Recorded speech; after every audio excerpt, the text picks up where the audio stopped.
Ahoy, mates. I'm Bob Hite, skipper of the Ketch Kinship Channel 8's Nautical News boat. You know, there's a lot of work that goes into getting ready for a boat show. You can see what we've been up to for the last few weeks. Yeah, up to our elbows in paint.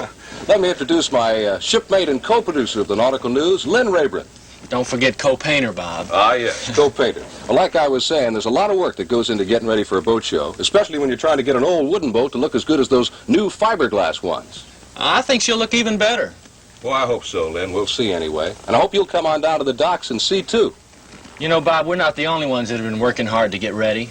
That's true. Every exhibitor that's been in the show has been planning and making preparations for it for months. And the show promoters have been working at it almost a year. That's right. Now, I know you folks may be more interested in the boats than the boat show itself, but let us take just a few moments to tell you a little bit about what's involved. First of all, producing a boat show, especially this one, is practically a logistical impossibility. For instance, a few weeks ago, there weren't even any docks here, which means you have to build and install your own, which includes driving pilings to keep them in place. Have you ever seen a marina built in 2 weeks? Nope, I didn't even know you could get a permit in 2 weeks. But, voila. Yeah, and there's plenty of work to be done dockside, too. The big top has to go up, and under it all, the booths for the exhibitor's world of hardware. Meanwhile, back at the docks, where are the boats, Lynn? Boats? You want boats? I'll show you boats.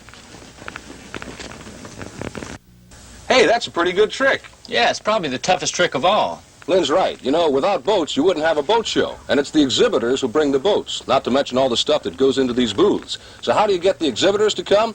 Well, for the answer to that question, let's ask the man who has orchestrated this entire extravaganza, the boss of the boat show, Kay Pearson. Well, this is, a year-round job for us. We start probably about a month after the show is over and continue to work on the show all year round. We talk to national exhibitors at shows all over the country. We attend national meetings with other show managers, and we spend quite a bit of time working on enticing the exhibitor to come here to St. Petersburg and show all the new products, what's new for '79, and that's what it's all about, is to show the consumer what's new and what's here in the boating industry.